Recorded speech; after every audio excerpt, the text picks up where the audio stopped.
यदा यदा हि धर्मस्य ग्लानिर्भवति भारतः अभ्युत्थानहं यधर्मस्य तदात्मनं सृजाम्यहं परित्राणाय साधूनां विनाशाय च दुष्कृतं धर्म संस्थापनार्थाय সম্ভবামি যুগে যুগে। আর উক্ত শ্লোকটি যে গ্রন্থ থেকে নেওয়া হয়েছে আমাদের সকলের পরিচিত, সেটা হচ্ছে আমাদের মহাভারত। আজকে আমাদের যে আলোচ্য বিষয় সেটা হচ্ছে মহাভারত। পরীক্ষার দৃষ্টিকোণ থেকে, যে কোনো পরীক্ষায়, সংস্কৃত নিয়োগের যে কোনো পরীক্ষার দৃষ্টিকোণ থেকে মহাভারত থেকে কিন্তু একাধিক কোশ্চেন আমরা পেয়েই থাকি। তাই আজকে মহাভারত নিয়ে আমরা আলোচনা করব।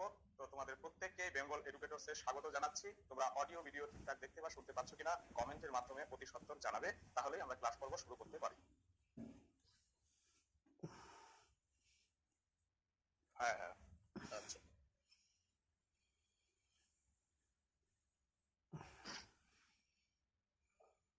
আচ্ছা, শোনা যাচ্ছে সৌরভ। আচ্ছা, তো যাই হোক, প্রাতকালেই তোমাদের সামনে উপস্থিত হয়েছি মহাভারত নিয়ে। আমরা প্রত্যেকেই জানি যে দেখো, মহাভারতের রচয়িতা কৃষ্ণ দ্বৈপায়ন। কৃষ্ণ দ্বৈপায়ন বেদ ব্যাস। বেদ ব্যাস। এই সমস্যা হচ্ছে কেন আজকে আবার? দেখো এখানে এই নামগুলির মধ্যে মূল নাম হচ্ছে ব্যাসদেব, কিন্তু এগুলো তার হচ্ছে বিশেষণ কৃষ্ণ দ্বৈপায়ন বেদ। কি করে? এই যে ব্যাসদেবের গায়ের গাত্রবর্ণ, গায়ের রং ছিল কালো, তার জন্য তাকে বলা হতো কৃষ্ণ। তিনি দ্বীপে জন্মগ্রহণ করেছিলেন, তার জন্য তার এক নাম হচ্ছে দ্বৈপায়ন। আর বহু শাখাযুক্ত বেদকে তিনি 4টা ভাগে ভাগ করেছিলেন, তার জন্য তার নাম হয়েছে বেদ ব্যাস। তো এগুলো কিন্তু পাশাপাশি আমরা জেনে নেব যে মহাভারতের রচয়িতা কৃষ্ণ দ্বৈপায়ন বেদ ব্যাস। কৃষ্ণ তার গাত্রবর্ণ কালো ছিল বলে কৃষ্ণ বলা হয়, দ্বীপে জন্মগ্রহণ করেছিলেন বলে তাকে বলা হয় দ্বৈপায়ন, এবং বহু শাখাযুক্ত বেদকে 4টা ভাগে ভাগ করেছিলেন বলে তার নাম হয় বেদ ব্যাস। অর্থাৎ বেদ ব্যাস হচ্ছে বেদের বিভাগকর্তা। বেদ ব্যাসের পিতা এবং মাতার নাম, পিতার নাম ছিল পরাশর মুনি, পরাশর মুনি, আর মাতার নাম ছিল সত্যবতী। সত্যবতী। তার আরেকটা নাম ছিল মৎস্য গন্ধা। এখানেও আরেকটা বিষয় উল্লেখ না করলেই নয়, সেটা হচ্ছে এই যে বেদ ব্যাসের মাতা তার গা দিয়ে মাছের গন্ধ করতো, তাই তার নাম ছিল মৎস্যগন্ধা। কিন্তু মুনির স্পর্শে সেই মাছের গন্ধ দূর হয় এবং পরবর্তীতে তার নাম হয় হচ্ছে সত্যবতী।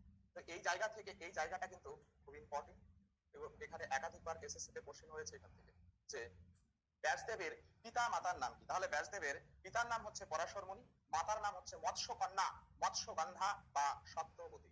ব্যাসকুট, এই ব্যাসকুট কথার অর্থ কি? আমরা জানি কুট কথার অর্থ হচ্ছে জটিল। এখানে কিছু একটা ছোট একটা গল্প রয়েছে। গল্পটা হচ্ছে এইরকম যে ব্যাসদেবের সাথে শ্রী গণেশের একটা কম্পিটিশন হয়। কিরকম কম্পিটিশন? যে ব্যাসদেব মহাভারত যখন রচনা করছেন তখন সেই মহাভারতটা লিখছেন হচ্ছে গণেশ। তো দুজনের মধ্যে এইরকম প্রতিযোগিতা হয়। প্রতিযোগিতা এইরকম যে গণেশ যখন লেখা শুরু করবেন তিনি কখনোই থামবেন না, তার কলম কখনোই উপরে উঠবে না, মানে টানা লিখতে থাকবে। আর এই টানা লিখতে থাকলে ব্যাসদেব তাহলে মহাভারতের যে শ্লোকগুলো বলছেন সেই শ্লোকগুলো তিনি তৈরি করতে পারবেন না অত তাড়াতাড়ি। তার জন্য ব্যাসদেব কিছু জটিলতার আশ্রয় নেয়। কি জটিলতার আশ্রয় নেয়? আর এমন একটা জটিলতার আশ্রয় নেয়, এখানে আরেকটা বিষয় ছিল যে গণেশ আবার না বুঝে কোনো শ্লোক লিখবেন না, শ্লোকের অর্থ বুঝে তবেই তিনি লিখবেন। তার জন্য ব্যাসদেব কিছুটা সময় পাওয়ার জন্য তিনি কিছু দুর্বোধ্য শ্লোক বলেন, যেগুলো বোঝা অত সহজে সম্ভব নয়, কিছুটা সময় সাপেক্ষ। তো যখন এই দুর্বোধ্য শ্লোকগুলো ব্যাসদেবের মুখ থেকে উঠতে হয় তখন গণেশের সেটা বুঝতে কিছুটা সময় ব্যতীত হয়ে যায়, আর এই সময়ের ফাঁকে ব্যাসদেব আর একটি শ্লোক কিন্তু তৈরি করে ফেলেন। তাহলে ব্যাসকুট কি? ব্যাস কর্তৃক জটিল বা দুর্বোধ্য শ্লোককে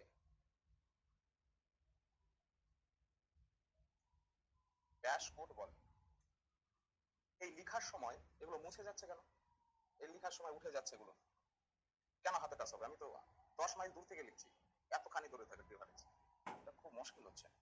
ব্যাসকুট বলে, যাই হোক জিনিসটা কি হলো তাহলে, ব্যাসদেব শ্লোক বলছেন, সেই শ্লোকের অর্থ বুঝে গণেশ সেগুলো লিপিবদ্ধ করছে, কিন্তু গণেশ সেই শ্লোকের অর্থ না বুঝে লিখতে পারবেন না, আবার এদিকে গণেশের কোনো সময় লেখায় বিরতি দেবেন না, এবং তার জন্য ব্যাসদেব কি করলেন যে কিছু কিছু দুর্বোধ্য শ্লোক তিনি বললেন, যেগুলো গণেশের সেই শ্লোকগুলোর অর্থ বুঝতে কিছুটা সময় ব্যতীত হলো, আর সেই সুযোগে কিন্তু ব্যাসদেব অন্য একটি শ্লোক তৈরি করলেন। অর্থাৎ এটার সারতত্ত্ব হচ্ছে ব্যাসদেব কর্তৃক জটিল বা দুর্বোধ্য শ্লোককে ব্যাসকুট বলা হয়। নেক্সট আমরা চলে যাচ্ছি, দেখো বলছে মহাভারতের লিপিকার। মহাভারত লিখেছেন অবশ্যই ব্যাসদেব, কিন্তু মহাভারত যে খোদাই করেছেন বা লিখেছেন আর নিজের হাতে লিখেছেন সেটা হচ্ছে কি, সেটা হচ্ছে শ্রী গণেশ। শ্রী গণেশ। তাহলে মহাভারতের লিপিকার কে? মহাভারতের লিপিকার হচ্ছে শ্রী গণেশ। সময়, মহাভারত লিখতে কত সময় লেগেছিল? মহাভারত লিখতে সময় লাগে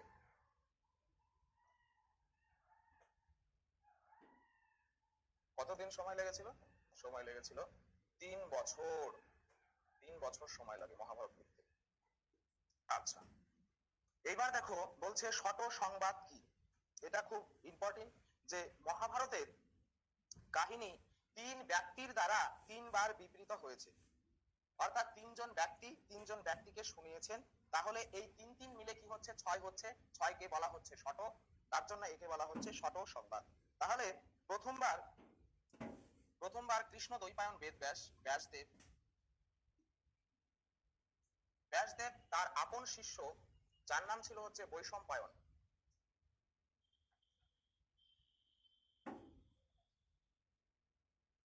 প্রথমবার মহাভারতের কাহিনী ব্যাসদেব তার নিজের শিষ্য বৈশম্পায়নকে শোনান। দ্বিতীয়বার বৈশম্পায়ন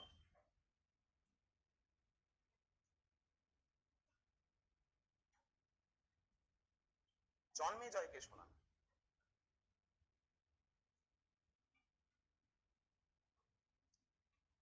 দ্বিতীয়বার বৈশম্পায়ন জন্মেজয়কে শোনান, আর তৃতীয়বার লোমহর্ষণ পুত্র, যার নাম ছিল সৌতি,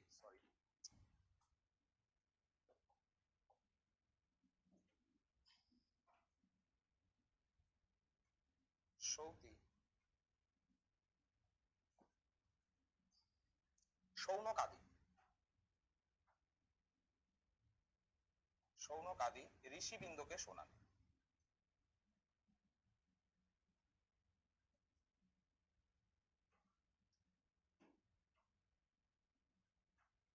শট সংবাদ খুব ইম্পর্টেন্ট জিনিস। এটা কি বলছে? মহাভারতের কাহিনী 3 ব্যক্তি কর্তৃক 3বার বিবৃত হয়েছে, অর্থাৎ 3জন এর বক্তা এবং পাশাপাশি 3জন শ্রোতা রয়েছে। এখানে কি হয়েছে? প্রথমবার মহাভারতের প্রথম স্তর, যেটা আমরা জয় বলি যাকে, 8800 শ্লোকে রচিত, সেটা প্রথমবার ব্যাসদেব তার নিজের শিষ্য বৈশম্পায়নকে শোনান। দ্বিতীয়বার বৈশম্পায়ন সর্পযজ্ঞে জন্মেজয়কে শোনান, আর তৃতীয়বার লোমহর্ষণ পুত্র, যার নাম ছিল সৌতি, তিনি সৌনক ইত্যাদি ঋষিবৃন্দকে শোনান। অর্থাৎ মহাভারতের কাহিনী এইভাবে 3 ব্যক্তি কর্তৃক 3বার বিবৃত হয়েছে, অর্থাৎ এখানে বক্তা এবং শ্রোতা এই দুটো যোগ করে এটাকে বলা হচ্ছে শট সংবাদ। শট সংবাদ।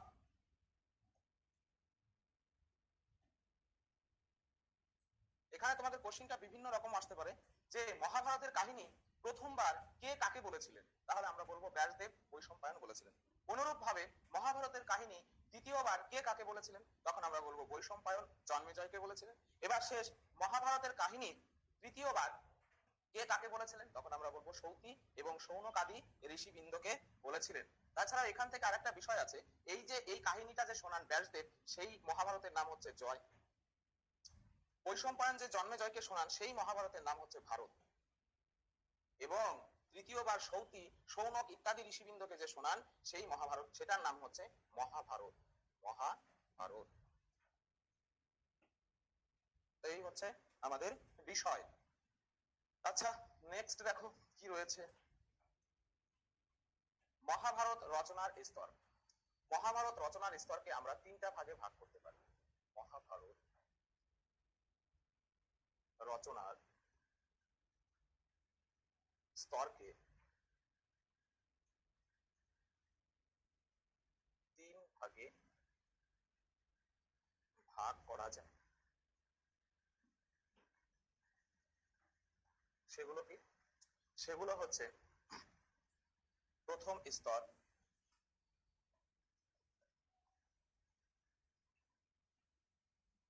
প্রথম স্তরের নাম হচ্ছে জয়। এতে শ্লোক সংখ্যা ছিল ৮,৮০০টি।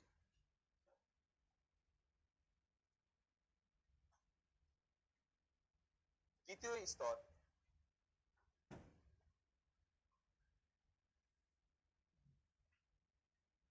দ্বিতীয় স্তরের নাম হচ্ছে ভারত।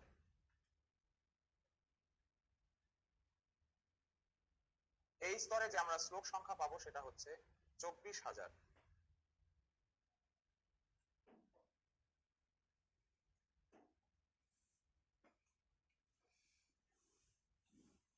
তারপরে তৃতীয় স্তর,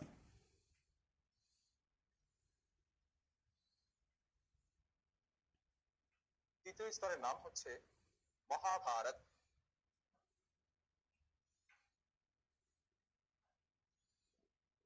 আর এই স্তরের শ্লোক সংখ্যা হচ্ছে ১,০০,০০০।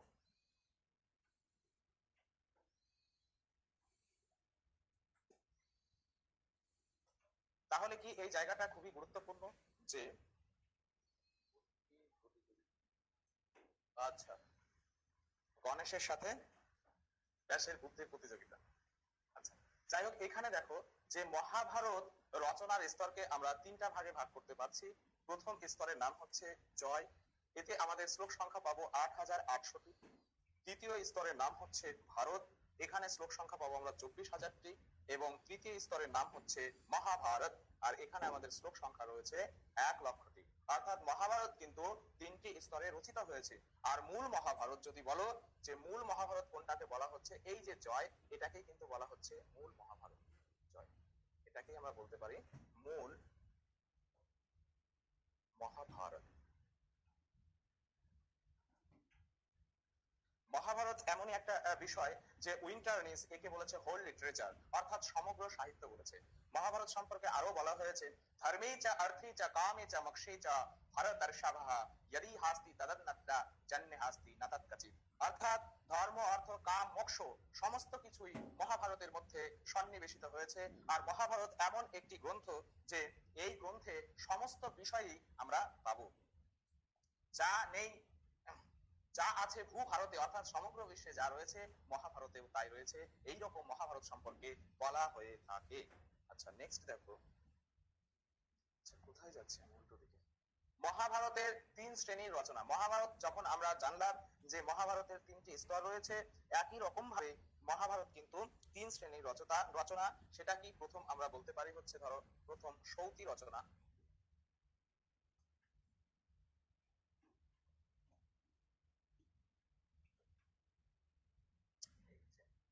সৌতি রচনা।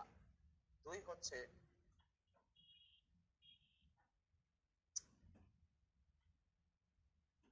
ব্রাহ্মণ্য রচনা। তিন জ্যোতি ভিক্ষু বা শ্রমণগণের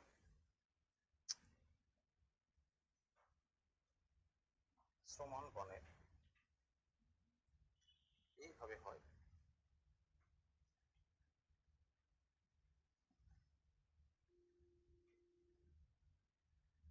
তাহলে মহাভারতের মধ্যে আমরা তিন শ্রেণীর রচনা দেখতে পাই। প্রথম হচ্ছে সৌতি রচনা। এইখানে হচ্ছে সুদগণ কর্তৃক গীত রাজবংশের কাহিনী। সুদগণ কর্তৃক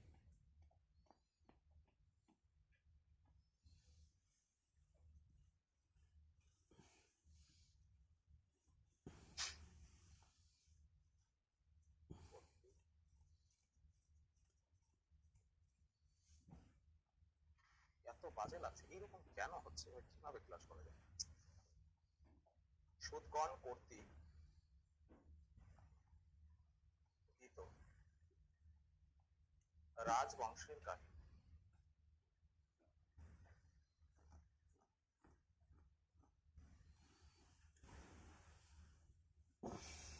তাহলে মহাভারত রচনার যে তিনটি স্তর, প্রথম স্তরকে বলা হচ্ছে সূত রচনা।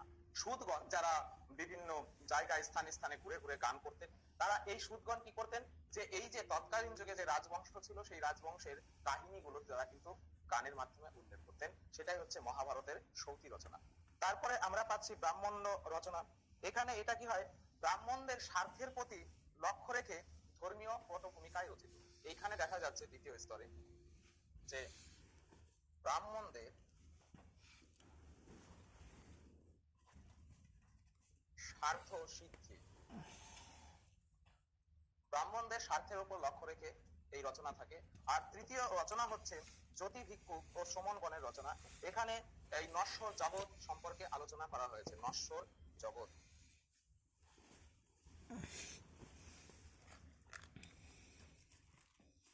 এই জগৎটা নশ্বর, সময়ের সাথে সাথে সবকিছুই বিলীন হয়ে যাবে, যার উৎপত্তি রয়েছে তার বিনাশও রয়েছে।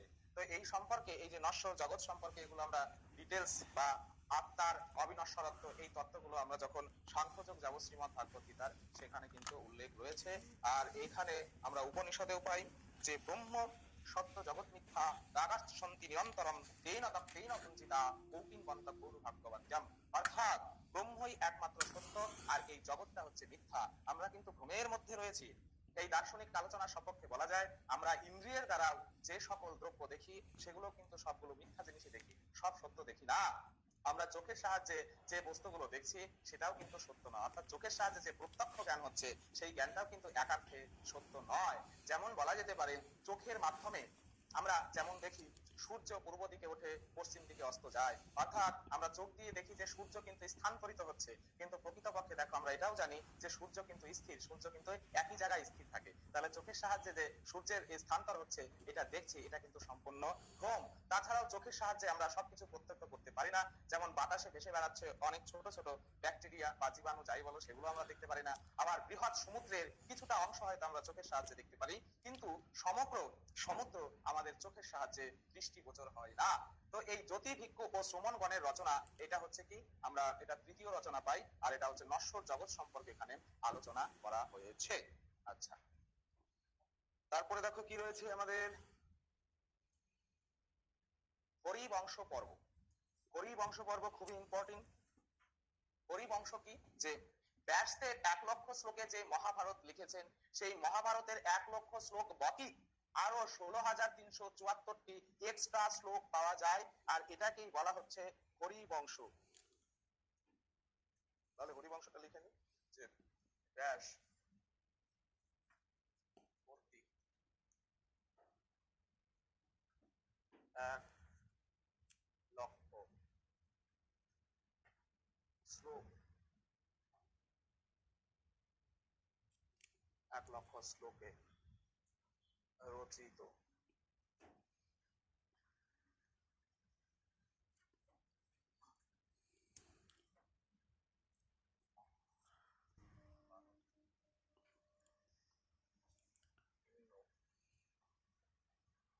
কত শ্লোক এখানে, 16,374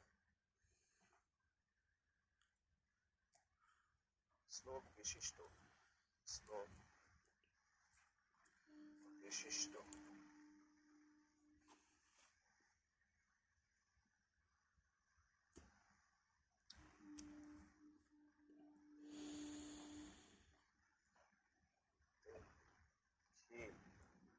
বা পরিশিষ্ট অংশ, পরিশিষ্ট অংশ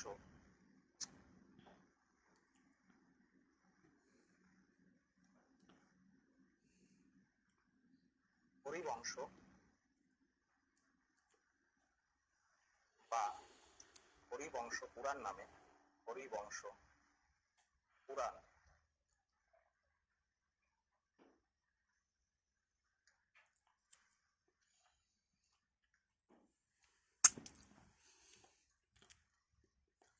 নামে পরিচিত।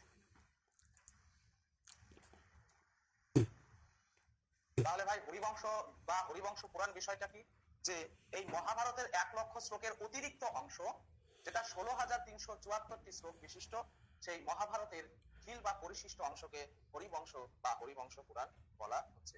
এটা কিন্তু খুবই গুরুত্বপূর্ণ যে হরিবংশ বা হরিবংশ পুরাণ বিষয়টা, তাহলে কি এটা মহাভারত থেকে আলাদা? হরিবংশ পুরাণের যে শ্লোক সংখ্যা সেটা হচ্ছে 16,374টি। এই হরিবংশের অধ্যায় সংখ্যা, হরিবংশের আমরা 3টা অধ্যায় পাবো। হরিবংশের অধ্যায় সংখ্যা হচ্ছে 3টি অধ্যায়।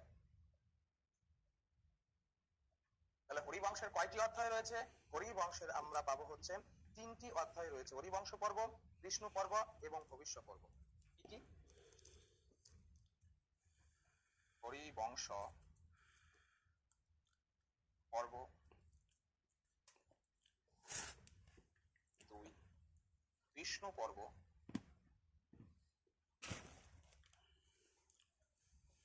এবং 3, ভবিষ্য পর্ব।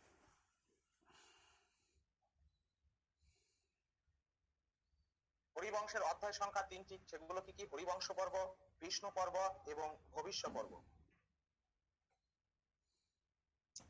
হরিবংশ পর্বে আমরা পাচ্ছি 55টি অধ্যায়।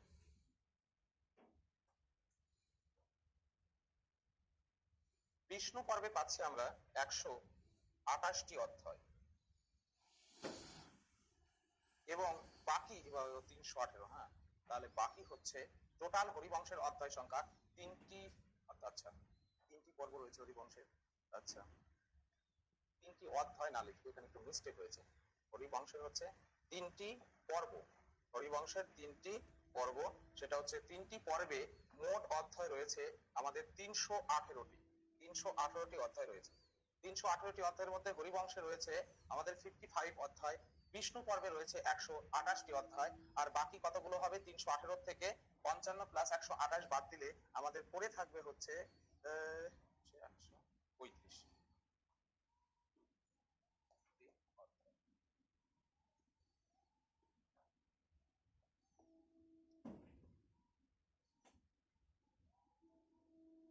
হরিবংশে 318টি অধ্যায় আছে।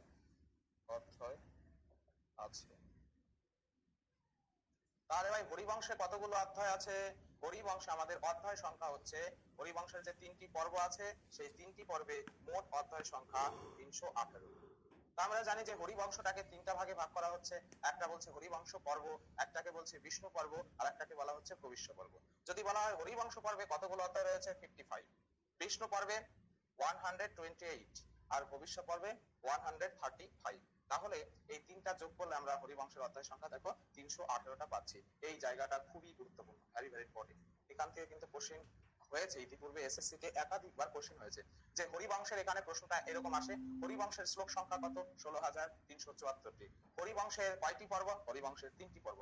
হরিবংশের কতগুলো অধ্যায় রয়েছে? 318টি। বিষ্ণু পর্বে কতগুলো অধ্যায় রয়েছে? 128টি। তো এইভাবে কিন্তু এখান থেকে কোশ্চেন গুলো হয়ে থাকে। দেখো, এইবার চলে আসলো মহাভারতের পর্ব সংখ্যা। এই জায়গা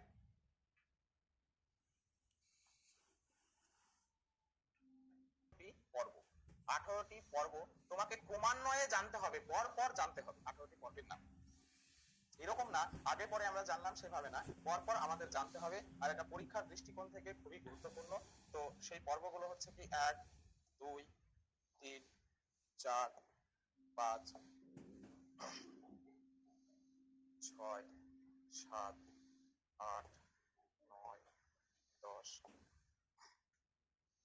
11, 12, 13, 14, 15, 16, 17, 18। এই 18টি পর্বের নাম ভাই আমাদের জানতে হবে। 18টি পর্বের নাম হচ্ছে এইরকম। প্রথমে হচ্ছে আদি পর্ব, আদি, তারপরে হচ্ছে সভা, বন, বিরাট, উদ্যোগ,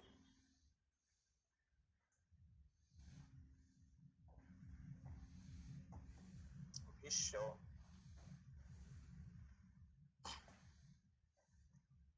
দ্রোণ, কর্ণ, শল্য, শক্তি,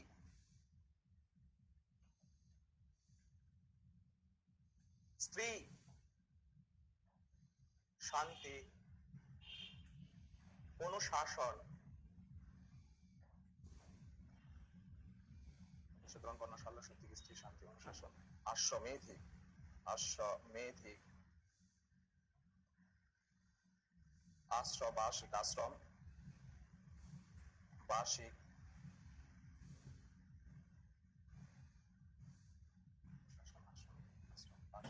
মৌসল, মৌসল, মহাপ্রস্থানী, মহাপ্রস্থান এবং স্বর্গ আরোহণ, স্বর্গ আরোহণ। তাহলে এই হচ্ছে মহাভারতের 18টি পর্ব। এই 18টি পর্ব কিন্তু এখানে আমাদের ক্রমান্বয়ে মনে রাখতে হবে। এখানে কোশ্চেন কিরকম ভাবে হতে পারে তার কিছুটা নমুনা আমি তোমাদের সামনে উত্থাপন করছি। এই ধরনের কোশ্চেন হতে পারে যে তোমাকে বললো কোনটি মহাভারতের পর্ব নয়, সেখানে 4টা অপশন থাকবে, একটা অপশনে এই পর্বগুলোর মধ্যে কোনোটারই নাম থাকবে না, তাহলেও আমাদের এই 18টা পর্বের নাম জানতে হচ্ছে। দ্বিতীয়ত বলতে পারে যে মহাভারতের 6ষ্ঠ পর্বের নাম কি, অর্থাৎ তোমাকে ক্রমান্বয়ে কিন্তু পর্বগুলোর নাম জানতে হচ্ছে। অর্থাৎ আমরা যদি এই 18টি পর্ব ক্রমান্বয়ে আমরা মুখস্থ রাখতে পারি, তাহলে যেমন আমরা মহাভারতের বিষয়বস্তু সম্বন্ধে আমাদের একটা ধারণা থাকবে যে কোন পর্বে কি কি ঘটনা হয়েছে, আদি পর্বের ঘটনা কি, সভা পর্বের ঘটনা কি। তাহলে কি হবে, একটা কাহিনী দিয়ে দিল যে হচ্ছে দ্রৌপদীর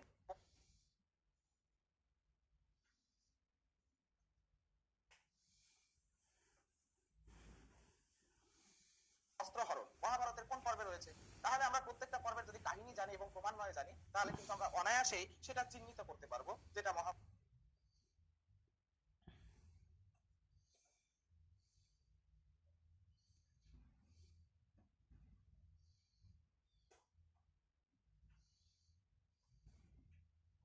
অমুক পর্বে রয়েছে। বিশ্বের বিশ্ব সেনাপতিত্ব করেছেন কোন পর্বে, তাহলে আমরা ক্রমান্বয়ে জানলে জানতে পারবো বা পর্বগুলো। তো এইভাবে কিন্তু আমাদের 18টা পর্বের নাম জানতে হবে। আদি সভা, বন বিরাট, উদ্যোগ ভীষ্ম, দ্রোণ কর্ণ, শল্য শক্তি, স্ত্রী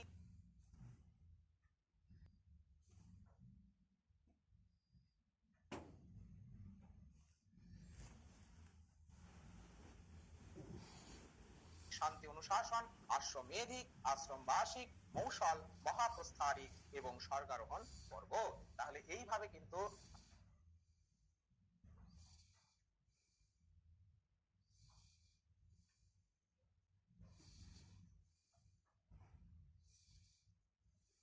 তাই তোমরা এই 18টা পর্বের নাম একদম ঠোঁটের আগাতে রাখতে হবে। আর এখান থেকে তুমি একটা কোশ্চেন অবশ্যই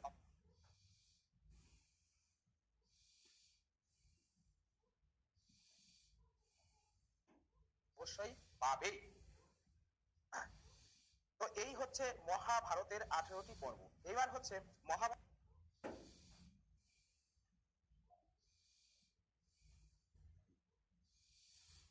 18টি পর্বের পাশাপাশি আমরা এটা জেনে নেব যে মহাভারতের যেটা বৃহত্তম পর্ব সেটা হচ্ছে শান্তি পর্ব।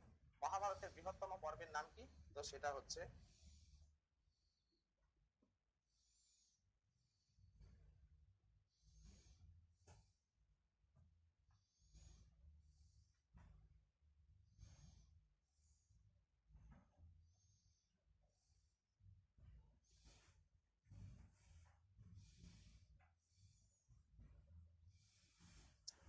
শান্তি পর্ব।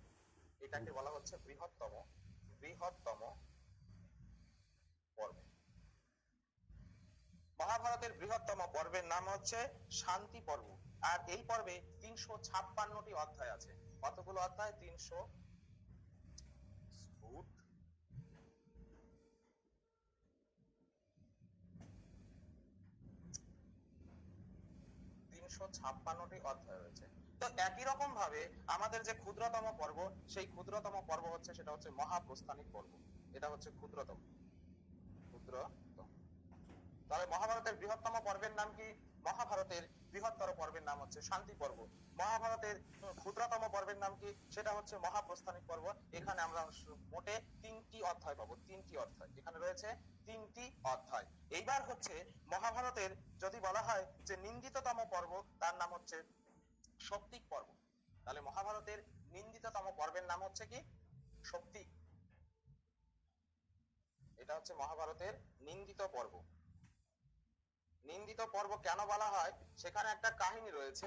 আমরা দেখো প্রত্যেকেই কিন্তু মহাভারতের কাহিনী কম বেশি জানি, তাই না? তো এইখানে এই যে এই সৌপ্তিক পর্বতে কি হয়, এইখানে কিন্তু দেখো প্রথমে বিশ্ব পর্ব মানে এইখানে কুরুক্ষেত্রের যুদ্ধে বিশ্বের সেনাপতি হয়।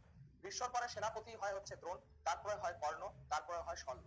তো এইভাবে সমস্ত সেনাপতিগুলোর কিন্তু তারা হেরে যায়। বিশ্ব কিন্তু মারা যায় না, বিশ্বের সরসজ্জা হয়, বিশ্ব মারা যায় পরবর্তীতে। কিন্তু দ্রোণ, কর্ণ এরকম বড় বড় রথী মহারথী তাদের কিন্তু দেহাবসান হয়, তারা বীরগতি প্রাপ্ত হয়। তো শেষে এই সৌপ্তিক পর্বে তখন এই যে দ্রোণাচার্যের যে পুত্র ছিল তার নাম ছিল অশ্বত্থামা। তার নামকরণের পিছনে কারণ রয়েছে। তার অশ্বত্থামা কেন বলা হচ্ছে, মানে যখন এই যে অশ্বত্থামার জন্ম হয় তখন কিন্তু অশ্বত্থামা মানে ছোট বয়সে সে ঘোড়ার মতো চিহি চিহি করে তার মুখ দিয়ে রব বেরোতো। এই অশ্বের মতো তার রব বেরোতো বলেই তাকে বলা হয় অশ্বত্থামা। যাই হোক, সেই অশ্বত্থামা কিন্তু তখন কি করে যে রাত্রে গোপনে পাণ্ডব শিবিরে গিয়ে দ্রৌপদীর যে 5 পুত্র, সেই 5 পুত্রকে কিন্তু সেখানে সে হত্যা করে। তো এই যে এই মহাভারত একটা ধর্মযুদ্ধ, সেখানে যুদ্ধের কিছু নর্মস ছিল। আমরা জানি যে পিঠ দেখালে তাকে আক্রমণ করা যাবে না, বশ্যতা স্বীকার করলে তাকে মারা যাবে না, কারো অস্ত্র পড়ে গেলে সেই নিরস্ত্র অবস্থায় তার সাথে যুদ্ধ করা যাবে না, তাকে অস্ত্র তুলে দিয়ে তার সাথে যুদ্ধ করতে হবে। তাই এইরকম কিছু মিষ্টি যুদ্ধের ইঙ্গিত আমরা মহাভারতে পাই। এবং রাত্রিবেলায় কোনো যুদ্ধ করা যাবে না, সূর্যাস্ত হলে যুদ্ধে বিরতি ঘটবে। কিন্তু এই যে প্রতিহিংসাবশত অশ্বত্থামা রাত্রের অন্ধকারে দ্রৌপদীর 5 শিশুপুত্রকে হত্যা করেছে, অর্থাৎ এটা একটা নিন্দিত বিষয়। তার জন্য এইটাকে বলা হয়েছে, এই সৌপ্তিক পর্বটাকে বলা হয় মহাভারতের নিন্দিত পর্ব। তাহলে মহাভারতের এগুলো পাশাপাশি তোমরা জানবে, বৃহত্তর পর্ব, ক্ষুদ্রতম পর্ব এবং নিন্দিত পর্ব। আচ্ছা, এইবার আমরা চলে যাব, এই যে দেখো এখানে আমি আলাদা কালার করে রেখেছি, কারণ এই ভীষ্ম পর্বটা সম্পর্কে আমাদের জানতে হবে। ভীষ্ম পর্বেই কিন্তু আমাদের রয়েছে শ্রীমদ ভাগবত গীতা। শ্রীমদ ভগবত গীতা। আচ্ছা, এইটা আমরা শ্রীমদ ভাগবত গীতা সম্পর্কে কিছু তথ্য জেনে নেব, এখান থেকে একটা কোশ্চেন হতে পারে। আচ্ছা, শ্রীমদ ভাগবত গীতা এটা আমরা লিখতে পারি যে মহাভারতের ষষ্ঠ পর্ব, মহাভারতের ষষ্ঠ পর্ব। ষষ্ঠ পর্বের নাম কি? ষষ্ঠ পর্বের নাম হচ্ছে ভীষ্ম পর্ব। মহাভারতের ষষ্ঠ পর্ব এর 25 থেকে 42তম অধ্যায় শ্রীমদ ভাগবত গীতা নামে পরিচিত। শ্রীমদ ভগবত গীতা নামে পরিচিত।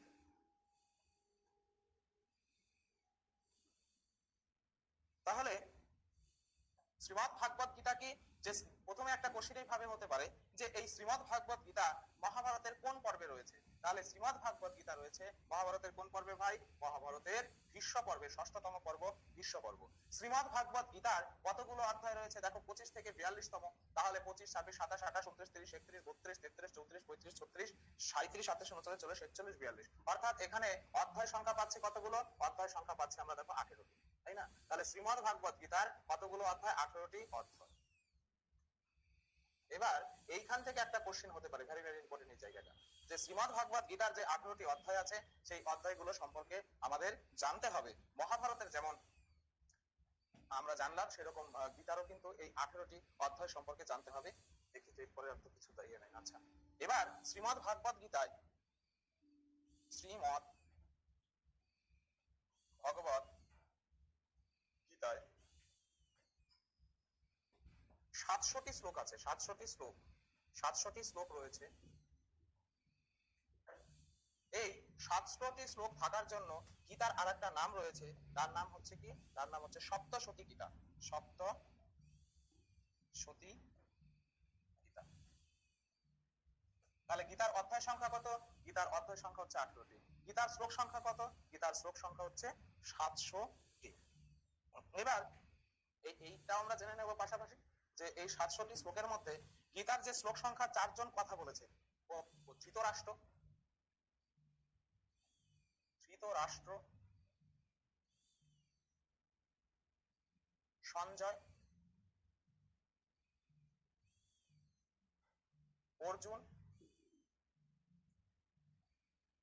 এবং শ্রীকৃষ্ণ।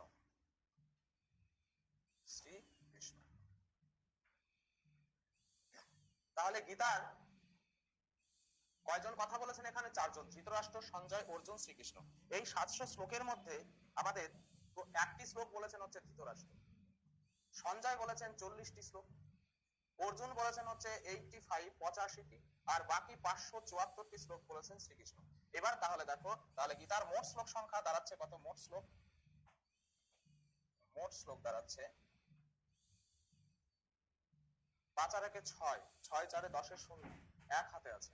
তাহলে 5 8 5 13, 13 আর 7 20, 20 শূন্য 2 হাতে আছে, 5 2 7। তাহলে গীতার মোট শ্লোক সংখ্যা দাঁড়াচ্ছে 700। এবার যদি আমরা বলি হচ্ছে গীতার মর্মবাণী বা গীতার মূল কথা, গীতার মূল কথা, শ্রীমদ্ ভাগবত গীতার মূল কথা কি? শ্রীমদ্ ভাগবত গীতায় এই দার্শনিক গ্রন্থে, এটা কেমন দার্শনিক গ্রন্থ? এটা স্বরদর্শনের সারতত্ত্ব কিন্তু শ্রীমদ্ ভাগবত গীতায় পরিবেশিত হয়েছে।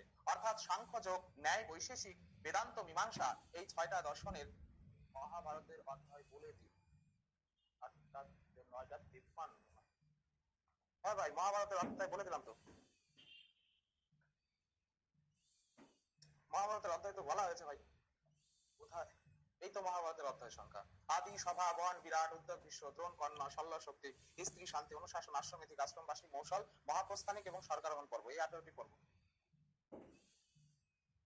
যাই হোক, তাহলে গীতার মূল কথা বা গীতার মর্মবাণীকে আমরা 3টা ভাগে ভাগ করতে পারছি। সেগুলো কি? সেগুলো হচ্ছে, এক, আমরা বলতে পারি আত্মার অবিনশ্বরত্ব। আত্মার অবিনশ্বরত্ব,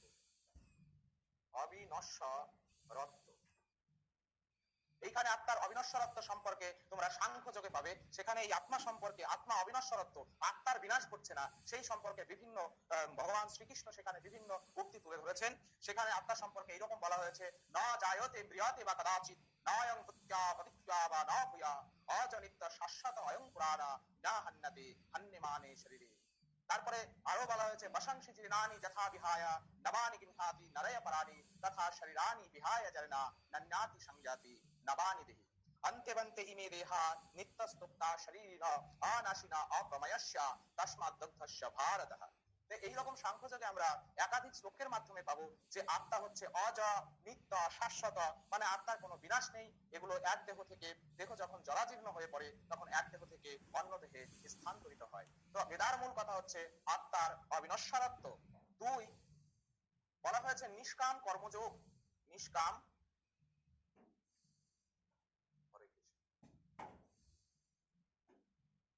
নিষ্কাম কর্মযোগ।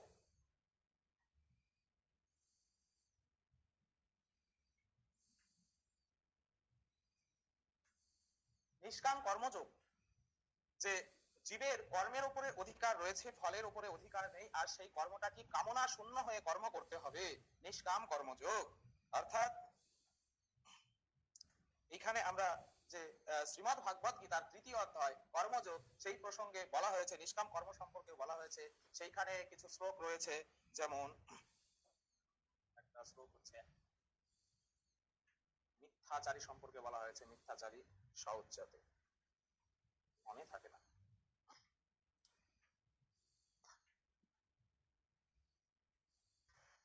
নিষ্কাম কর্মযোগ সম্পর্কে 3য় অধ্যায়ে কর্মযোগে বলা হয়েছে। সেখানে এইরকম বলা হয়েছিল যে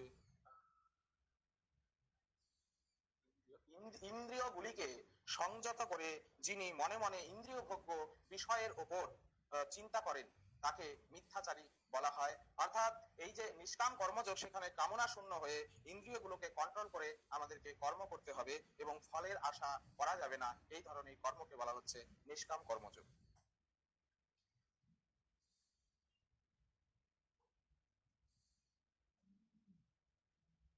আত্মার অবিনশ্বরত্ব, নিষ্কাম কর্মযোগ। এবং 3 হচ্ছে পরিপূর্ণভাবে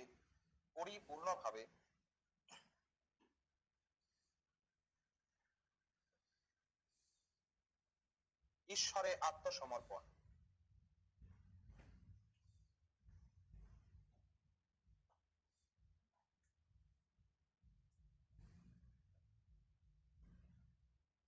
নিষ্কাম কর্মযোগ ইন্দ্রিয়, এটা তাহলে গীতার মূল কথা কি? আত্মার অবিনশ্বরত্ব, আত্মার অবিনশ্বরত্ব, নিষ্কাম কর্মযোগ, পরিপূর্ণভাবে ঈশ্বরে আত্মসমর্পণ। আত্মার অবিনশ্বরত্ব, আত্মার কোনো মৃত্যু ঘটে না, শুধু এক দেহ থেকে অন্য দেহে স্থানান্তরিত হয়। দেহে না ইয়াসমিন যথা দেহে কৌমারং যৌবনং জরা তথা দেহান্তর প্রাপ্তি ধীরাস্তাত্রা নামুচ্যতে। এই যে আমাদের যে দেহ রয়েছে, এই দেহতে এক সময় কৌমার আসে, কুমারত্ব আসে, আবার এক সময় যৌবন আসে, এবং এক সময় বৃদ্ধ হচ্ছে, এবং তারপরে বৃদ্ধ হওয়ার পরবর্তীকালে আমাদের হরে কৃষ্ণ হয়ে যাচ্ছে। তো দেহের কিন্তু বিনাশ ঘটছে, কিন্তু এই দেহের মধ্যে যে দেহী রয়েছে, যে আত্মা রয়েছে, তার কিন্তু বিনাশ ঘটছে না। তারপরে বলা হয়েছে নিষ্কাম কর্মযোগ। ইন্দ্রিয়ানাং সংযম্য যায়াস্তে মনসা স্মরণঃ ইন্দ্রিয়ার্থান বিভুরাত্মা মিথ্যাচারী সৌচ্যতে। শ্রীমদ ভাগবত গীতায় কর্মযোগ অংশে ভগবান শ্রীকৃষ্ণ অর্জুনকে উপদেশ দানকালে বললেন যে যিনি ইন্দ্রিয়গুলিকে সংযম করে, ইন্দ্রিয় অর্থাৎ আমাদের পাঁচটা জ্ঞানেন্দ্রিয়, পাঁচটা কর্মেন্দ্রিয় এবং একটা মন, উভয় ইন্দ্রিয় রয়েছে। পাঁচটা জ্ঞানেন্দ্রিয়র সাহায্যে আমরা পৃথিবীর বাইরের জিনিস প্রত্যক্ষ করতে পারি। সেই জ্ঞানেন্দ্রিয়গুলো কি? চক্ষু, কর্ণ, নাসিকা, জিহ্বা, ত্বক, এটা আমরা সবাই জানি। কিন্তু এই ইন্দ্রিয়গুলো থেকে আমরা বাইরের জিনিস প্রত্যক্ষ করতে পারি, অনুভব করতে পারি, কিন্তু আমরা ভিতরের জিনিস, কোনো দেহের ভেতরে যে ঘটনা ঘটে চলছে, সেগুলো আমরা অনুভব করতে পারি না। তো এই হচ্ছে পাঁচটা জ্ঞানেন্দ্রিয়। পাঁচটা কর্মেন্দ্রিয় হচ্ছে বাক, পানি, পাদ, বায়ু, উপস্থ। বাক কথার অর্থ হচ্ছে কথা, পানি মানে হচ্ছে হাত, পদ কথার অর্থ হচ্ছে পা, বায়ু হচ্ছে মলদ্বার, উপস্থ হচ্ছে জননেন্দ্রিয়। এই ইন্দ্রিয়গুলোর সাহায্যে আমরা কর্মগুলো করতে পারি। তাহলে এই হচ্ছে 10টা ইন্দ্রিয়। আর এই 10টা ইন্দ্রিয়র যে ড্রাইভার অর্থাৎ যে চালনা করছে, তার নাম হচ্ছে মন। সুখাদ্য উপলব্ধি সাধনম ইন্দ্রিয়ম মনঃ, অর্থাৎ যে ইন্দ্রিয়ের দ্বারা আমরা সুখ দুঃখ অনুভব করি, তাকেই বলা হচ্ছে মন। এই সমস্ত মিলে আমাদের 11 ইন্দ্রিয় গঠিত হয়েছে। মানব নামক এই যন্ত্রটিতে এই 11টা ইন্দ্রিয়ের খেলা চলছে। আর এর মধ্যে মন হচ্ছে ড্রাইভার। যে মনকে যতটা সংযত করতে পারবে, তার ইন্দ্রিয়গুলো সেইভাবে কাজ করবে। অর্থাৎ আমাদের মন সবসময় চঞ্চল থাকে এবং দ্রুতগামী থাকে। এই মনকে আমাদের সংযত করার শিক্ষা আয়ত্ত করতে হবে। আর দ্বিতীয় হচ্ছে পরিপূর্ণভাবে ঈশ্বরে আত্মসমর্পণ। আমরা যে কোনো কর্মই করি না কেন, যে কোনো কাজ করি নাই কেন, আমাদের ঈশ্বরের কাছে সম্পূর্ণভাবে হাত তুলে স্যালেন্ডার করতে হবে। দেখো, যখন যুদ্ধক্ষেত্রে, বর্তমান আধুনিক যুগেও যুদ্ধক্ষেত্রে, যখন কোনো মিলিটারি বাহিনী বলো, যাই বলো, শত্রুপক্ষই বলো আর ইয়ে থাকুক, যখন হাত তুলে স্যালেন্ডার করা হয়, তখন কিন্তু তার উপরে আর গুলি চালানো হয় না। অর্থাৎ ঈশ্বরের কাছে আমাদের হাত তুলে পরিপূর্ণভাবে স্যালেন্ডার করতে হবে। তাই গীতার হচ্ছে 3টা মর্মবাণী: আত্মার অবিনশ্বরত্ব, নিষ্কাম কর্মযোগ এবং পরিপূর্ণভাবে ঈশ্বরে আত্মসমর্পণ।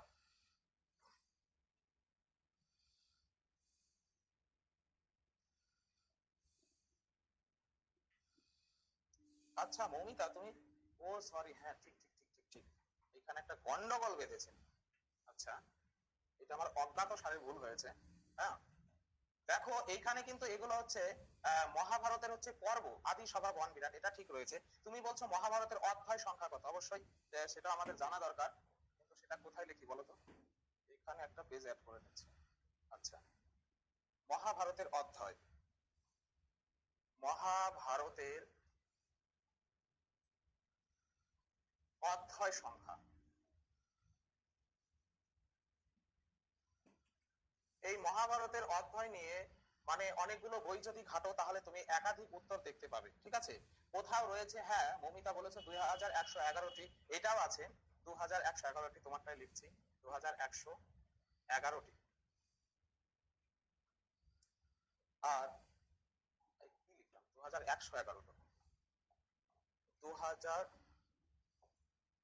এটাই চেঞ্জ করে দিই, 2111টি।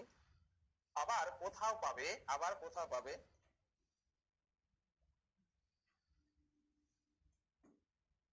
1923টি। আমাদের দুটোই মনে রাখবো, ঠিক আছে, অপশনে দুটো থাকবে না, যে কোনো একটা থাকবে। এটা হচ্ছে মহাভারতের অধ্যায়। আচ্ছা, এইবার আমাদের যেখান থেকে কোশ্চিন একটা হবেই হবে বা হতেই পারে সেই জায়গাটা আমি তোমাদের সামনে তুলে ধরছি। সেইটা কি ভাই? সেইটা হচ্ছে এই যে আমাদের গীতার কতগুলো অধ্যায় রয়েছে, 18টি অধ্যায় রয়েছে। এই শ্রীমদ্ ভাগবত গীতার অধ্যায়গুলোর নাম। গীতার অধ্যায় 18।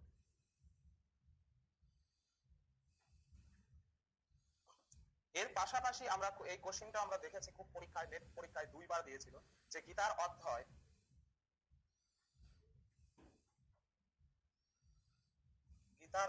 কি নামে পরিচিত? তো বলছি ভাই গীতার অধ্যায় হচ্ছে যোগ নামে পরিচিত। যোগ নামে পরিচিত। গীতার অধ্যায় কি নামে পরিচিত? গীতার অধ্যায় যোগ নামে পরিচিত। এবার এই গীতার অধ্যায় মনে রাখার জন্য আমি কিছু কথা লিখবো, তোমাদের কোনো মুখস্থ করতেই হবে না।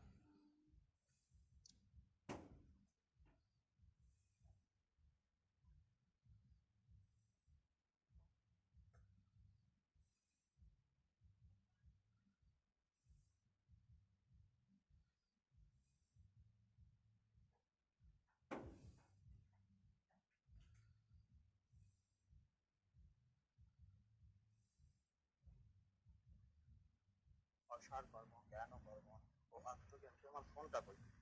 সব ভুলে তো হরে কৃষ্ণ হয়ে গেছে। অসার কর্ম, জ্ঞান কর্ম ও আত্মজ্ঞান। হ্যাঁ বলছি, ওই যে তোমাদের শ্রীমদ্ ভাগবত গীতার যে 18টা অধ্যায় লেখানো হয়েছিল, একটা টিক্স লিখেছিলাম, সেটা একটু বলবে? আমি ক্লাসে আছি, লাইভ ক্লাসে। তুমি বললেও হবে, শুধু আমাকে একটু স্মরণ করিয়ে দাও। অসার কর্ম, জ্ঞান কর্ম ও আত্মজ্ঞান, তারপরে কি ছিল কথাটা? হুম।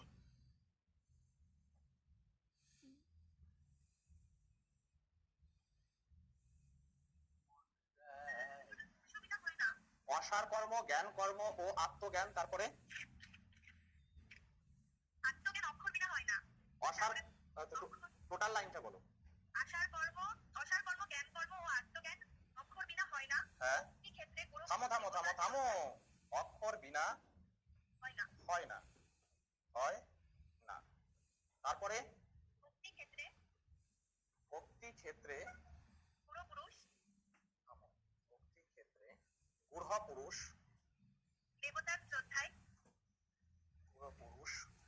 দেবতার শ্রদ্ধায়, শ্রদ্ধায় মোক্ষ লাভ করে, মোক্ষ লাভ করে। এই দুটো ইয়ার নাই না? আচ্ছা আচ্ছা, ঠিক আছে, রাখো।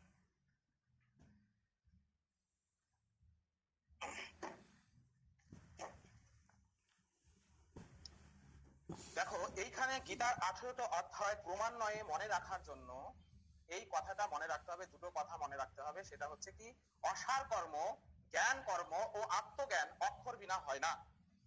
অসার কর্ম, জ্ঞান কর্ম এবং আত্মজ্ঞান অক্ষর বিনা, অর্থাৎ কোনো মানুষ যদি যথেষ্ট শিক্ষিত না হয়, বিদ্বান যদি না হয়, বিদ্বান কথার অর্থ পড়াশোনায় উন্নত সেটা না, কিন্তু বিদ যোগ বোধক প্রত্যয়, বিদ ধাতু কথার অর্থ হচ্ছে জ্ঞান।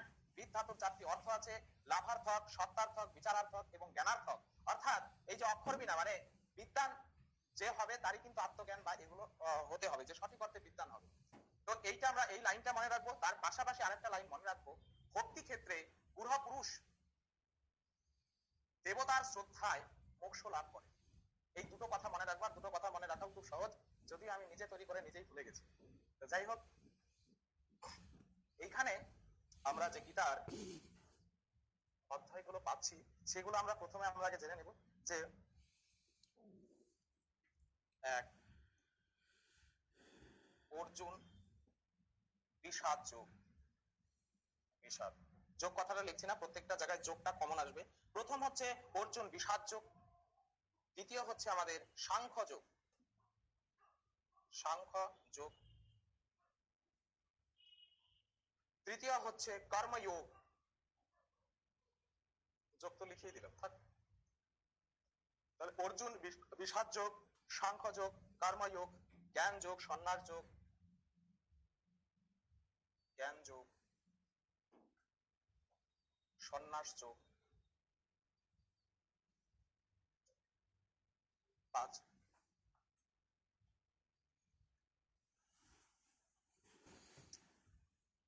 জ্ঞান কর্ম আত্মজ্ঞান অক্ষর বিনা হয় না। অ দেখো, অ এখানে রয়েছে, অ বর্ণে রয়েছে অর্জুন বিষাদ যোগ। তারপরে আমরা পাচ্ছি সা। সা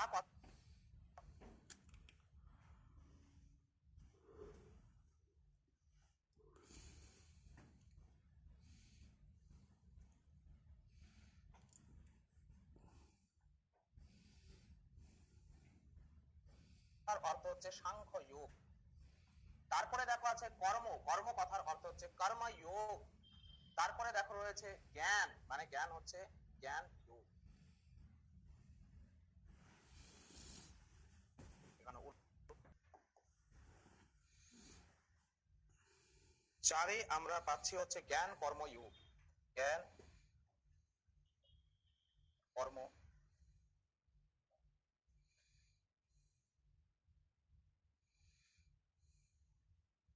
যোগ। দেখো জ্ঞান কর্ম রয়েছে, তাই না?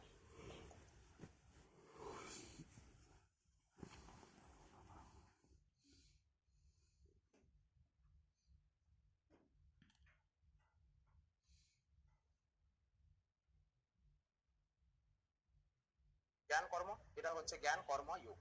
5-এ আমরা পাচ্ছি কর্ম সন্ন্যাস যোগ। 5-এ যেটা পাচ্ছি তার নাম হচ্ছে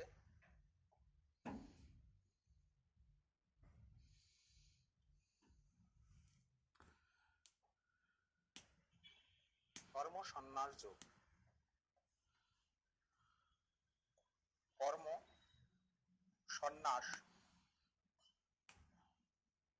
যোগ।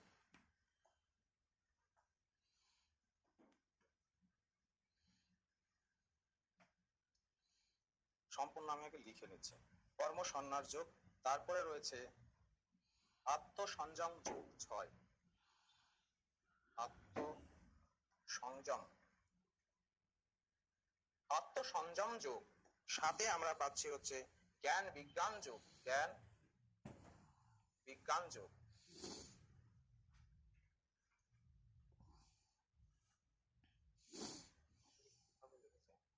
জ্ঞান বিজ্ঞান যোগ। 8-এ অক্ষর ব্রহ্ম যোগ। 8 হচ্ছে অক্ষর ব্রহ্ম যোগ। অক্ষর ব্রহ্ম যোগ। আচ্ছা। 9-এ রাজবিদ্যা যোগ।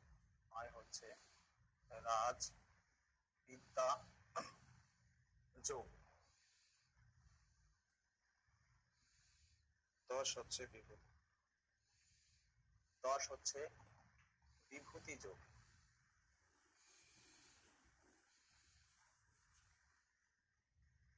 সূত্রই বলো, এটা কিভাবে আমরা কাজে লাগাবো সেটা হচ্ছে কথা। প্রথমে দেখো হচ্ছে অ মানে হচ্ছে অর্জুন বিষাদ যোগ, 1 নম্বর করে দিলাম। অর্জুন বিষাদ যোগ, এটাকে আমরা 1 বলতে পারি। সা, স যেখানে আছে সেটাকে আমরা করে দিব 2, মানে হচ্ছে সাংখ্য যোগ। হলো। 3-এ দেখো আছে কর্ম, তাহলে আমরা এটাকে বলতে পারি এটা হচ্ছে আমাদের কর্ম যোগ। তারপরে দেখো, তারপরে রয়েছে জ্ঞান। জ্ঞান দিয়ে শুরু হচ্ছে জ্ঞান কর্মযোগ। তারপরে দেখো কর্ম, প্রথমে কিন্তু একটা আমরা কর্ম পেয়েছি, 3-এ একটা কর্ম পেয়েছি যার নাম কর্মযোগ, কিন্তু পরের যে কর্মটা পাবো সেটা হচ্ছে কর্ম সন্ন্যাস যোগ। এটাও তোমরা বুঝতে পারবে একটু পরে, খুবই সহজ হয়ে যাবে এটাও। কর্ম সন্ন্যাস যোগ, তাহলে এটা হচ্ছে আমাদের 5 কর্ম সন্ন্যাস যোগ। প্রথমটা কর্ম থাকলে শুধু কর্ম, পরে যে কর্মটা পাচ্ছি সেটার সাথে কর্ম সন্ন্যাস যোগ, তার সাথে 1 হচ্ছে। আচ্ছা, অসার কর্ম জ্ঞান কর্ম। তারপরে বলছে আত্মজ্ঞান, তাহলে আত্ম কথার অর্থ হচ্ছে আত্মসংযম যোগ, এটা হচ্ছে 6, তাহলে এটা আত্মসংযম যোগ। তারপরে দেখো রয়েছে জ্ঞান।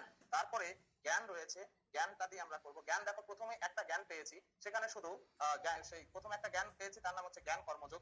পরে যখন আরেকটা জ্ঞান পেলাম সেই জ্ঞানটার নাম হয়ে গেল হচ্ছে জ্ঞান বিজ্ঞান যোগ, এটার নাম হলো জ্ঞান বিজ্ঞান যোগ। অক্ষর বিনা হয় না। আর তারপরে অক্ষর কথার অর্থ হচ্ছে আমাদের 8, তার নাম হচ্ছে অক্ষর ব্রহ্ম যোগ। তারপরে দেখো আমরা কি পাচ্ছি, তারপরে ছিল বিনা। আরে ও সরি, অক্ষর না, অক্ষর, অক্ষর বিনা হয় না। বিভূতি যোগ আর বিশ্বরূপ দর্শন যোগ। এখানে দুটো ভাগে ভাগ করা হয়েছে। এগুলো আমাদের চর্চা করে আসতে হতো ভাই।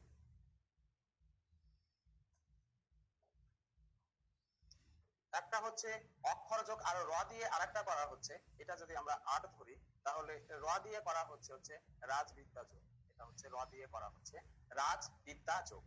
আর বিনা হয় না, বিনা যে কথাটা আছে, বিনা দিয়ে দুটো জিনিস বোঝানো হচ্ছে। এক বি দিয়ে হচ্ছে বিভূতি যোগ, আর একটা বি দিয়ে হচ্ছে বিশ্বরূপ দর্শন যোগ। তাহলে প্রথমে আমরা 11টা আমরা পেয়ে গেলাম এই টিক্সের মাধ্যমে। তো আচ্ছা, সেটা কিভাবে আমরা মনে রাখবো? যে অসার কর্ম, জ্ঞান কর্ম ও আত্মজ্ঞান অক্ষর বিনা হয় না। অসার কর্ম, জ্ঞান কর্ম ও আত্মজ্ঞান অক্ষর বিনা হয় না। তাহলে আমরা এখানে একটাই মনে রাখবো, অ মানে হচ্ছে অর্জুন বিষাদ যোগ, সা মানে হচ্ছে সাংখ্য যোগ, কর্ম মানে হচ্ছে কর্মযোগ, জ্ঞান কথার অর্থ হচ্ছে জ্ঞান কর্মযোগ, তারপরে আবার যখন যেটা কর্ম পাবো সেটা কর্ম সন্ন্যাস যোগ, আত্ম কথার অর্থ হচ্ছে আত্মসংযম যোগ, তারপরে যখন আবার আরেকটা জ্ঞান পাচ্ছি তখন সেটা হচ্ছে জ্ঞান কর্মযোগ, আর অক্ষরের অক্ষ দিয়ে অক্ষর ব্রহ্মযোগ, আর র দিয়ে হচ্ছে রাজবিদ্যা যোগ, বিনা দিয়ে বি দিয়ে দুটো জিনিস পাবো, একটা হচ্ছে বিভূতি যোগ আর আরেকটা হচ্ছে বিশ্বরূপ দর্শন যোগ। তাহলে এইভাবে দেখো 11টা অধ্যায় আমরা পরপর মুখস্থ করেছি, বা মুখস্থ না, এটা আমরা মনে রাখার উপায়। তাছাড়া এটা কিন্তু মনে রাখা খুব সমস্যাকর হয়ে যায়, মানে ওলট পালট রয়েছে। তাহলে অ মানে হচ্ছে অর্জুন বিষাদ যোগ, সা কথার অর্থ হচ্ছে সাংখ্য যোগ, কর্ম কথার অর্থ হচ্ছে কর্মযোগ, জ্ঞান কথার অর্থ জ্ঞান কর্মযোগ, আরেকটা কর্ম কথার অর্থ কর্মসন্ন্যাস যোগ, আর আত্ম কথার অর্থ আত্মসংযোগ যোগ, জ্ঞান কথার অর্থ হচ্ছে জ্ঞান বিজ্ঞান যোগ। অক্ষরে দুটো রয়েছে, একটা অক্ষরের অর্থ হচ্ছে অক্ষর ব্রহ্মযোগ, আর অক্ষরের যে র রয়েছে সেই র এর দ্বারা আমরা বুঝবো সেটা হচ্ছে রাজবিদ্যা যোগ। আর সেই রকমই বয় বস্যির দ্বারা আমরা দুটো পাবো, একটা হচ্ছে বিভূতি যোগ আর একটা হচ্ছে বিশ্বরূপ দর্শন যোগ, যেটা তোমাদের এখানে আছে দেখো, একটা হচ্ছে বিভূতি যোগ আর একটা হচ্ছে বিশ্বরূপ দর্শন যোগ। আশা করি আমরা এটা বিষয়টা বুঝতে পারলাম। এবার পরের যে আরো 9টা রয়েছে সেটা আমরা জেনে নিচ্ছি। পরের 9টা কি রয়েছে? 9টা অধ্যায় যে ভক্তি ক্ষেত্রে বুড়ো পুরুষ দেবতার শ্রদ্ধায় মোক্ষ লাভ করে। ভক্তি ক্ষেত্রে বুড়া পুরুষ দেবতার শ্রদ্ধায় মোক্ষ লাভ করে। বুড়া পুরুষে হর্ষকার না দীর্ঘ না দিয়ে হর্ষকারী দিয়ে দেয়। আচ্ছা, তাহলে হবে ভক্তি। ভক্তির দ্বারা দেখো কোনটা পাচ্ছি? ভক্তির দ্বারা আমরা 12 নম্বরেরটা পাচ্ছি, ভক্তি যোগ। ক্ষেত্র 13, ক্ষেত্র হচ্ছে ক্ষেত্র ক্ষেত্রজ্ঞ যোগ। তারপরে দেখো বলছে বুড়া, বুড়া কথার অর্থ হচ্ছে গুণ ত্রয় বিভাগ যোগ, গুণ ত্রয় বিভাগ যোগ, পুরুষ পুরুষোত্তম বিভাগ যোগ। তারপরে দেখো হচ্ছে দেবতা, দেবাসুর সম্পদ বিভাগ যোগ, শ্রদ্ধা, শ্রদ্ধা হচ্ছে কোনটা? শ্রদ্ধা ত্রয় বিভাগ যোগ, আর হচ্ছে মোক্ষ লাভ করে, মোক্ষ কথার অর্থ হচ্ছে মোক্ষ সন্ন্যাস যোগ। তো এইভাবে শ্রীমদ ভাগবত গীতার 18টি অধ্যায় আমরা মনে রাখবো। আর সেগুলো তোমাদের এগুলো মনে রাখতেও হবে না, কারণ হচ্ছে সেখানে দুই একবার পড়লে তোমরা অপশন দেখে বুঝতে পারবে। আর সেখানে এই দুটো কথা আমাদের একদম পুরো মুখস্থ রাখতে হবে। সেই দুটো কথা কি? সেই দুটো কথার অর্থ হচ্ছে অসার কর্ম, জ্ঞান ও কর্ম এবং আত্মজ্ঞান বিজ্ঞান ব্যক্তি ছাড়া হয় না, অর্থাৎ অক্ষর বিনা হয় না। অসার কর্ম, জ্ঞান কর্ম ও আত্মজ্ঞান অক্ষর বিনা হয় না। অ কথার অর্থ অর্জুন বিষাদ যোগ, সা কথার অর্থ সাংখ্য যোগ, কর্ম কথার অর্থ হচ্ছে কর্মযোগ, জ্ঞান কথার অর্থ হচ্ছে জ্ঞান কর্মযোগ। দেখো প্রথমে কর্মযোগ, তারপরে হচ্ছে জ্ঞান যোগ, তারপরে যখনই জ্ঞান যোগে চলে আসবো জ্ঞান কর্মটা উলট পালট করে নেবো, জ্ঞান তার আগেরটা ছিল কর্ম, জ্ঞান কর্মযোগ। তারপরে আমরা যখন আবার কর্ম পাচ্ছি তখন সেটা করবো আমরা কর্ম সন্ন্যাস যোগ। তারপরে আত্মজ্ঞান কথার অর্থ হচ্ছে আত্মসংযম যোগ, আর জ্ঞান কথার অর্থ হচ্ছে জ্ঞান বিজ্ঞান যোগ। অক্ষরের মধ্যে আমরা দুটো অধ্যায় পাবো, একটা হচ্ছে অক্ষর ব্রহ্মযোগ আর র দিয়ে পাবো আমরা রাজবিদ্যা যোগ। বিনা কথার দ্বারা আমরা দুটো জিনিস পাবো, বি হচ্ছে বিভূতি যোগ আর বি আরেকটা বি কথার অর্থ হচ্ছে বিশ্বরূপ দর্শন যোগ। তাহলে এইভাবে আমাদের 11টি অধ্যায় চললো। আর পরের যে কথাটা আমরা মনে রাখবো, কলমটা আমার কোথায় গেল? পরের কথাটা আমরা মনে রাখবো হচ্ছে কি ভাই? পরের কথাটা হচ্ছে ভক্তি ক্ষেত্রে গুড়া পুরুষ দেবতার শ্রদ্ধায় মোক্ষ লাভ করে। ভক্তি ক্ষেত্রে গুড়া পুরুষ দেবতার শ্রদ্ধায় কি লাভ করে? মোক্ষ লাভ করে। তাহলে ভক্তি কথার অর্থ হচ্ছে ভক্তি যোগ, ক্ষেত্র কথার অর্থ হচ্ছে ক্ষেত্র ক্ষেত্রজ্ঞ যোগ, গুরু কথার অর্থ হচ্ছে গুণ ত্রয় বিভাগ যোগ, পুরুষ কথার অর্থ পুরুষোত্তম বিভাগ যোগ, আর দেবতা কথার অর্থ দেবাসুর সম্পদ বিভাগ যোগ, শ্রদ্ধায় কথার অর্থ শ্রদ্ধা ত্রয় বিভাগ যোগ, মোক্ষ লাভ করে মোক্ষ কথার অর্থ আমাদের মোক্ষ সন্ন্যাস যোগ। স্যার মক টেস্ট কবে হবে? মক টেস্টের টপিকস তো ভাই আমি অনেক আগেই পাঠিয়ে দিয়েছি, কিন্তু তোমাদের তো অ্যানাউন্সমেন্ট করার কথা ছিল। গীতার অধ্যায়, এই তৃতীয় অধ্যায়টা খুব ইম্পর্টেন্ট, এটা চাই যে গীতার তৃতীয় অধ্যায়ের নাম কি? তার নাম হচ্ছে কর্মযোগ। তারপরে তোমার গীতার 10ম অধ্যায়টা জানতে চাইবে, তার নাম হচ্ছে বিভূতি যোগ। আর এইটা গীতার একাদশ অধ্যায়ের নাম হচ্ছে বিশ্বরূপ দর্শন যোগ। বা এইভাবে কোশ্চিনটা আসে, বিশ্বরূপ দর্শন গীতার কোন অধ্যায়ে আছে, তখন আমাদের জানতে হবে এটা যে একাদশ অধ্যায়ে রয়েছে। বা এইভাবে প্রশ্ন আসবে যে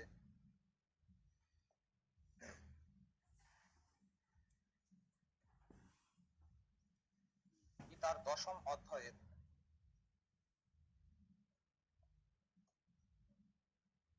নাম কি? তাহলে দশম অধ্যায়ের নাম কি? তাহলে দশম অধ্যায়ের নাম লিখবে বিভূতি যোগ। এইভাবে আমরা এই দুটো কথা মুখস্থের মাধ্যমে কিন্তু আমরা এগুলো পেয়ে যাব, ঠিক আছে? আচ্ছা, এবার যাই হোক, আর এক ঝলক আমরা দেখে নিচ্ছি প্রথম থেকে। এরপরেও কিন্তু তোমাদের একটা ক্লাস হবে, যেই ক্লাস আমি প্রত্যয় দিয়ে তোমাদের ট্রান্সলেশন শেখাবো। সেটা কিন্তু খুবই গুরুত্বপূর্ণ ক্লাস, তোমাদের প্রত্যেকের উপস্থিতি কামনা করছি। দেখো, আর এক ঝলক আমরা একটু দেখে নেই যে মহাভারত, মহাভারত হচ্ছে 1,00,000 শ্লোকে রচিত। এটা হিন্দুদের এক পরম উপাদেয় মৌলিক ধর্মগ্রন্থ, যার কলেবর 1,00,000 শ্লোকে রচিত। তো এই যে মহাকাব্যকে দুটো ভাগে ভাগ করা হচ্ছে, একটা হচ্ছে সাহিত্যিক মহাকাব্য আর একটা হচ্ছে কলাত্মক মহাকাব্য। এই রামায়ণ মহাভারত এগুলোকে বলা হচ্ছে সাহিত্যিক মহাকাব্য। আর কলাত্মক মহাকাব্য কোনগুলো? যেমন কালিদাসের লেখা রঘুবংশ, কুমার সম্ভব, এগুলো হচ্ছে কলাত্মক মহাকাব্য। তাহলে মহাভারতের প্রথমে আমরা জানতে পারছি এটা হচ্ছে একটা সাহিত্যিক মহাকাব্য। আর এইরকম এই মহাভারতের মতো আরো মহাকাব্য আমরা পাই, যেমন এরকম 4টা মহাকাব্য রয়েছে, রামায়ণ, মহাভারত এবং ইলিয়াড ও ওডেসি। এই হচ্ছে 4টা মহাকাব্যের জগতে 4টা মহাকাব্য, যেগুলোকে বলা হচ্ছে সাহিত্যিক মহাকাব্য। মহাভারতের রচয়িতা বেদ ব্যাস। বেদকে তিনি, বহু শাখাযুক্ত বেদকে তিনি 4টা ভাগে ব্যাস করেছিলেন, অর্থাৎ ভাগ করেছিলেন। তার জন্য তার নাম হচ্ছে বেদব্যাস। আচ্ছা, তার গায়ের রং ছিল কালো, তার জন্য তাকে বলা হতো কৃষ্ণ। তিনি গঙ্গা ও যমুনার দ্বীপে জন্মগ্রহণ করেছিলেন বলে তার নাম হচ্ছে দ্বৈপায়ন। তার পিতামাতার নাম, তার পিতার নাম ছিল পরাশর মুনি, আর তার মা ছিল মৎস্যকন্যা মৎস্যগন্ধা। এই মৎস্যগন্ধা ছিল, তিনি ছিলেন হচ্ছে মাছের মেয়ে, তার জন্য তাকে বলা হয় মৎস্যকন্যা, যার নাম ছিল মৎস্যগন্ধা। পরবর্তীকালে মুনির সংস্পর্শে এসে তার গায়ের যে মাছের গন্ধ, সেই মাছের গন্ধ দূরীভূত হয়ে তার গাত্রে সুগন্ধ সৃষ্টি হয় এবং তার পরবর্তীতে তার নাম হয় সত্যবতী। তাহলে ব্যাসদেবের পিতা মাতার নাম হচ্ছে পরাশর মুনি আর হচ্ছে সত্যবতী। ব্যাসকূট কি? ব্যাসদেব রচিত দুর্বোধ্য শ্লোক, যেগুলো বোঝা সহজ সাধ্য নয়, জটিল শ্লোক, সেই জটিল শ্লোককে বলা হচ্ছে ব্যাসকূট। মহাভারতের লিপিকার, মহাভারতে যে হাতে লিখেছে কে? তার নাম হচ্ছে শ্রী গণেশ। সময়, মহাভারত লিখতে সময় লেগেছে 3 বছর। এটা মহাভারতের আদি পর্বে উল্লেখ রয়েছে যে মহাভারত রচনা করতে 3 বছর সময় লাগে। সেখানে একটা শ্লোকও বলা হয়েছে, ত্রিভিবর্ষৈ শতথায়ী কৃষ্ণ দ্বৈপায়ন মুনি মহাভারতম অক্ষারম গীতা বন্দিমা উক্তম। এইখানে 3 বছর সময় লাগে মহাভারত লিখতে। শত সংবাদ কি? যে মহাভারতের কথা 3 ব্যক্তি কর্তৃক 3 বার উক্ত হয়েছে। 3 ব্যক্তি 3 বার, 3জন বক্তা এবং 3জন শ্রোতা, এই 3 মিলে 6 হচ্ছে মহাভারতের সংবাদ। এই 6 জনের কাছে ঘুরেছে বলে একে বলা হয় শত সংবাদ।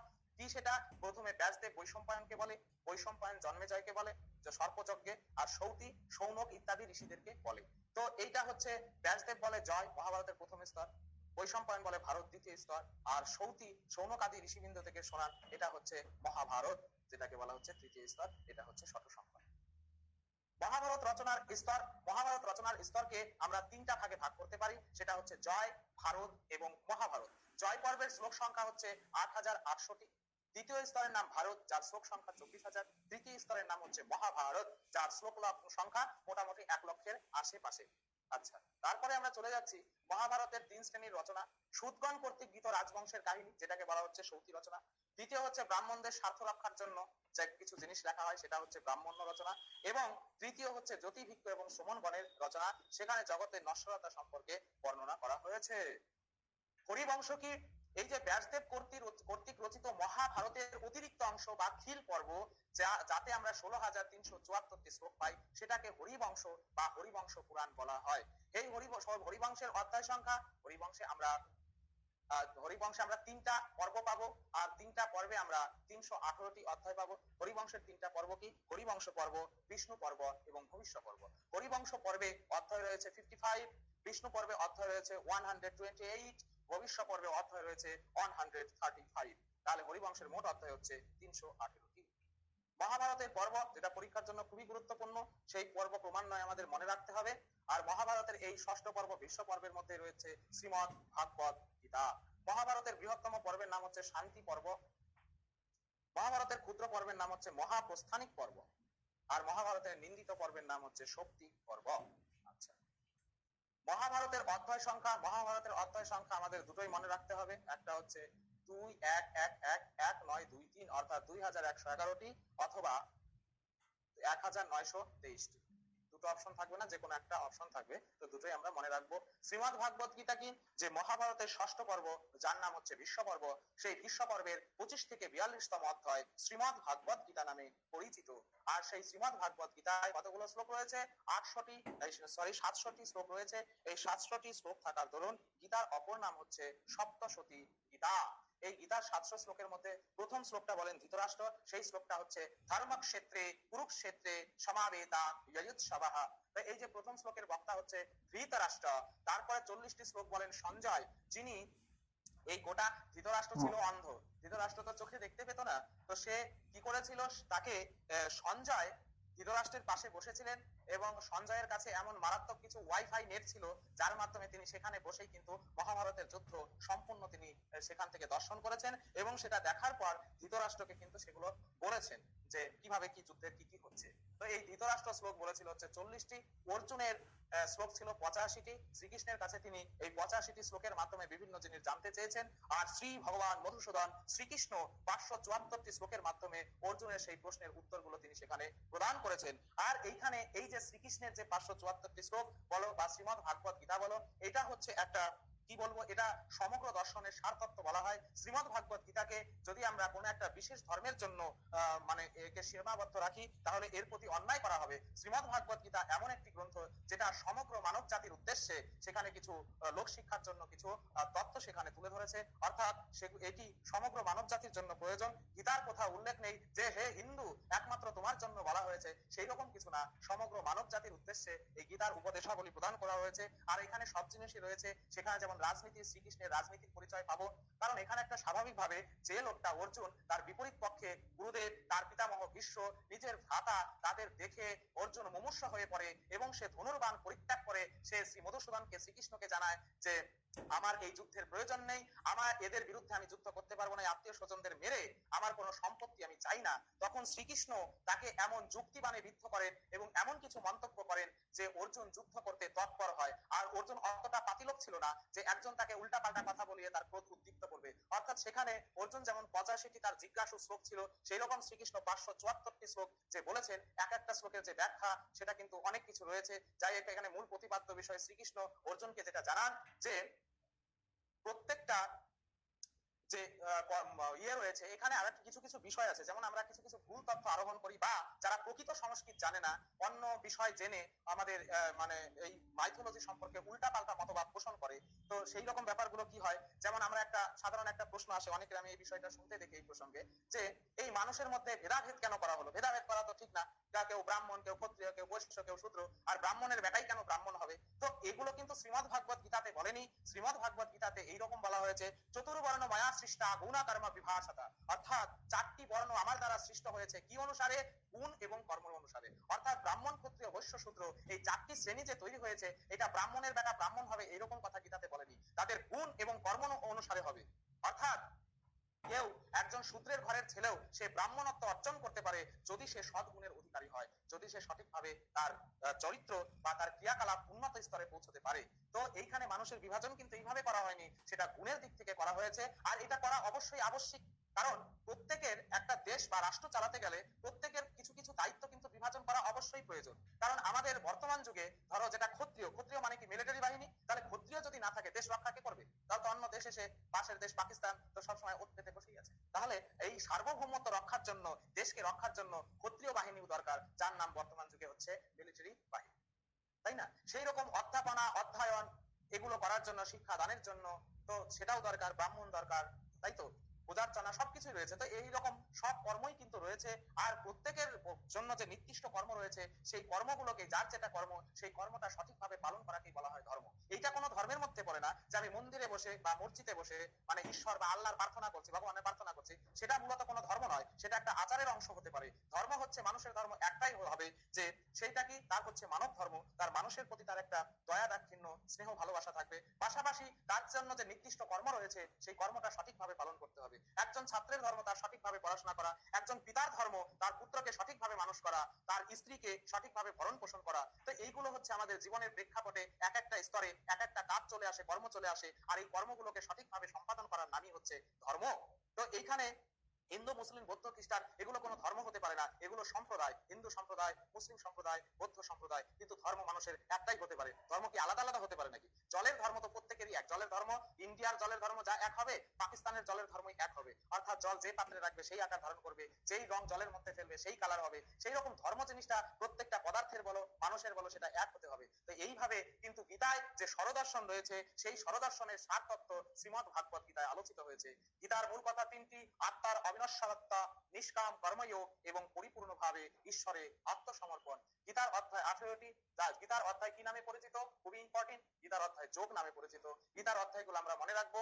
মনে রাখার আগে এটা আমরা অনেকবার করে এই কথাটা মনে রাখবো যে অসার কর্ম জ্ঞান কর্ম আত্মজ্ঞান অক্ষর বিনা হয় না। তার পাশাপাশি আরেকটা টিক্স মনে রাখবো, ভক্তি ক্ষেত্রে গুরুপুরুষ দেবতার শ্রদ্ধায় মোক্ষ লাভ করে।